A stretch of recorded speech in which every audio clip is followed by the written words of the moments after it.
Assalamualaikum warahmatullahi wabarakatuh. Perkenalkan, nama saya Asyahra Islamia Qadir, NIM 2022 310230, Prodi Pendidikan Bahasa Indonesia, Fakultas Keguruan dan Ilmu Pendidikan. Baik, alhamdulillah pada kesempatan kali ini tak lupa kita ucapkan puji dan syukur kita atas segala nikmat yang telah diberikan kepada Allah Subhanahu wa taala, sehingga pada kesempatan kali ini saya telah menyelesaikan tugas final saya yang pada mata kuliah Al-Islam Kemuhammadiyaan 5, yang dimana dosen pengampu saya yaitu Bapak Arman Maulana SPD MPD. Baik, langsung saja pada materi yang akan saya bahas, yaitu Al-Islam Kemuhammadiyaan 5, yang dimana pada bab pertama terdiri atas pernikahan dan talak. Baik, pengertian nikah adalah perjanjian suci antara laki-laki dan perempuan untuk membentuk keluarga yang sah. Adapun syarat dan rukun nikah, nikah memiliki syarat dan rukun yang harus dipenuhi agar sah. Rukun nikah meliputi 1. Calon suami, 2. Calon istri, 3. Wali, 4. 2 orang saksi, 5. Ijab kabul. Adapun syarat nikah yaitu 1. Kedua mempelai harus beragama Islam. Yang kedua, wali harus laki-laki, balik, berakal sehat, dan merdeka. Yang ketiga, ijab kabul harus diucapkan secara tegas dan jelas. Tujuan pernikahan yaitu memenuhi fitrah manusia, menjaga kehormatan dan melanjutkan keturunan. Adapun pengertian walimah adalah perjamuan atau pesta yang diselenggarakan setelah pernikahan sebagai bentuk rasa syukur. Talak. Pengertian talak adalah bentuk perceraian yang dibolehkan dalam Islam tetapi sangat tidak dianjurkan. Beberapa macam talak yaitu terbagi atas 3. 1. Talak raj'i, talak yang masih memungkinkan untuk rujuk. Yang kedua, talak batin, talak yang sudah tidak dapat rujuk kembali.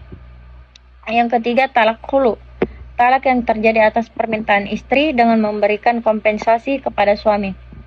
Adapun contoh nikah yaitu pernikahan yang sah adalah pernikahan yang dilakukan sesuai dengan syariat Islam dengan dihadiri wali, saksi, dan ijab kabul yang sah. Baik, itulah pada bab pertama mengenai pernikahan dan talak.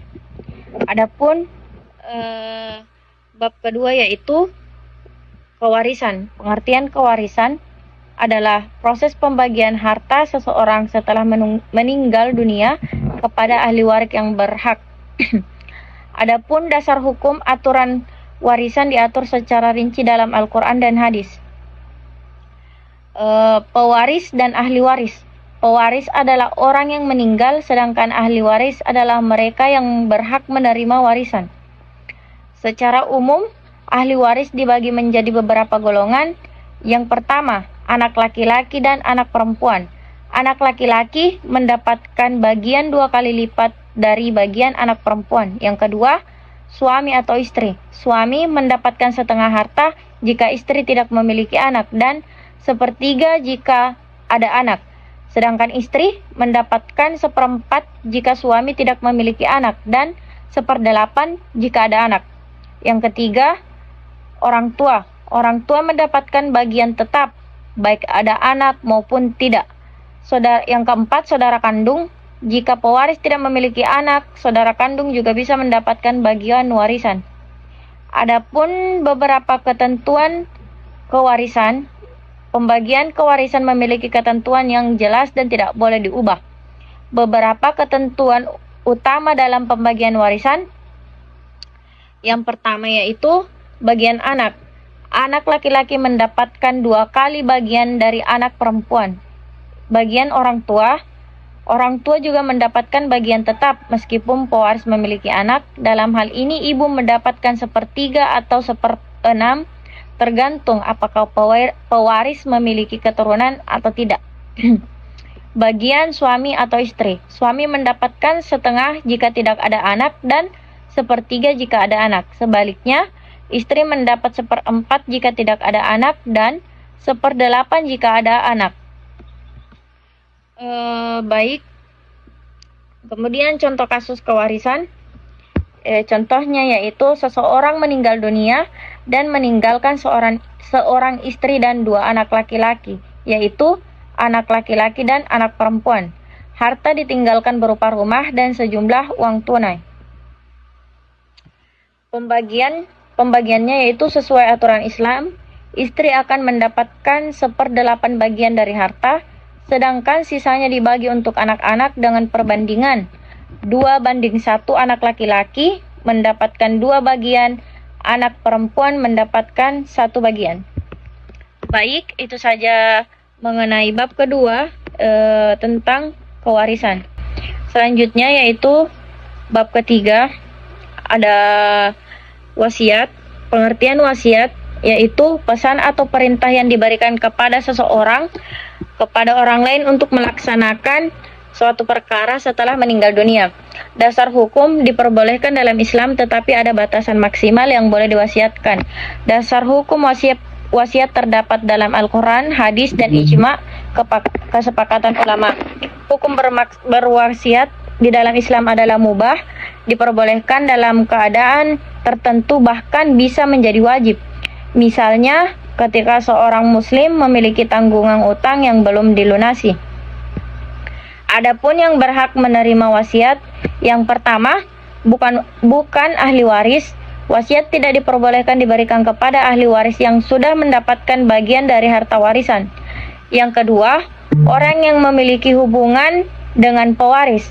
Wasiat dapat diberikan kepada orang lain yang tidak termasuk dalam daftar ahli waris, seperti kerabat yang jauh, fakir miskin, atau lembaga sosial yang dianggap layak untuk menerima sebagian harta tersebut. Yang ketiga, orang yang berhak atas wasiat yang disebut dalam Al-Quran. Allah Subhanahu wa Ta'ala memerintahkan agar orang-orang yang kurang mampu, yatim piatu, atau mereka yang membutuhkan mendapat bagian melalui wasiat meskipun tidak termasuk ahli waris langsung. Adapun contoh wasiat yaitu seseorang dapat mewakafkan sebagian hartanya untuk membangun masjid atau memberikan beasiswa kepada anak yatim. Baik, itu saja mengenai wasiat. Selanjutnya di bab 4 ada mengenai hibah. Adapun pengertian hibah yaitu pemberian sesuatu kepada orang lain secara sukarela tanpa imbalan. Dasar hukumnya dianjurkan dalam Islam sebagai bentuk sedekah. Adapun jenis-jenis hibah, yang pertama, hibah umum atau mutlak. Hibah yang diberikan kepada seseorang atau lembaga tanpa syarat atau ikatan tertentu. Contohnya, seseorang memberikan harta kepada saudaranya secara cuma-cuma. Jenis hibah berikutnya itu hibah bersyarat atau muqayyad. Hibah yang diberikan dengan ketentuan atau syarat tertentu yang harus dipenuhi oleh penerima hibah. Misalnya, seorang ayah memberikan tanah kepada anaknya dengan syarat anak tersebut harus menggunakannya untuk membangun rumah. Jenis hibah berikutnya yaitu hibah wajib. Hibah yang diwajibkan oleh hukum syariat dalam keadaan tertentu, seperti seorang suami memberikan harta kepada istrinya sebagai bentuk pemberian mahar yang telah disepakati. Adapun syarat dan hukum hibah, ada beberapa syarat yang harus dipenuhi agar hibah sah. Yang pertama, pemberi hibah harus dewasa, berakal sehat, dan memiliki harta yang sah. Yang kedua, penerima hibah harus mampu menerima hibah dan sudah ditentukan sebelumnya. Yang ketiga, barang hibah harus jelas, halal, dan milik pribadi pemberi hadiah. Berikutnya, ijab kabul, harus ada pernyataan resmi dari kedua belah pihak. Nah, adapun contoh hibah yaitu seseorang memiliki sebuah rumah yang sudah tidak ditempati lagi. Beliau memutuskan untuk menghibahkan rumah tersebut kepada sebuah lembaga pendidikan untuk dijadikan asrama bagi siswa-siswi yang kurang mampu. Itulah tadi materi mengenai hibah. Selanjutnya pada bab 5 ada mengenai wakaf. Pengertian wakaf yaitu menyerahkan sebagian harta untuk kepentingan umum atau sosial. Dasar hukum diatur dalam Al-Quran dan hadis sebagai bentuk amal jariah. Syarat wakaf, ada beberapa syarat yang harus dipenuhi agar wakaf sah. Yang pertama, wakaf harus dewasa, berakal sehat, dan memiliki harta yang halal.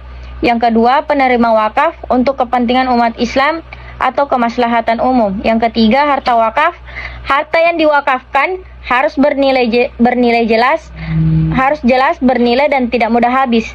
Pernyataan wakaf, ada pernyataan resmi tentang penyerahan harta sebagai pewakaf. Pengelola wakaf, ada pihak yang bertanggung jawab mengelola harta wakaf tersebut. Adapun contoh wakaf yaitu seorang pengusaha memberikan tanah seluas 2 hektar kepada yayasan pendidikan untuk membangun sekolah yang akan digunakan bagi pendidikan anak-anak miskin. Itulah mengenai materi mengenai wakaf. Selanjutnya di bab 6 mengenai Hittah Perjuangan Muhammadiyah. Pengertian Hittah Perjuangan Muhammadiyah adalah pedoman bagi gerakan Muhammadiyah dalam dakwah, pendidikan, sosial, dan ekonomi sesuai ajaran Islam yang rahmatan lil alamin. Latar belakangnya: 1. Sejarah Muhammadiyah didirikan pada tahun 1912 oleh Kiai Haji Ahmad Dahlan di Yogyakarta untuk memperbaharui pemikiran Islam dan meningkatkan kesejahteraan masyarakat umum atau masyarakat muslim. Yang kedua, konteks sosial politik pada masa penjajahan. Muhammadiyah hadir untuk mencerdaskan umat dan memperjuangkan hak-hak masyarakat muslim. Yang ketiga, pentingnya Hittah diperlukan untuk menjaga Muhammadiyah tetap pada prinsip Islam di tengah perubahan sosial.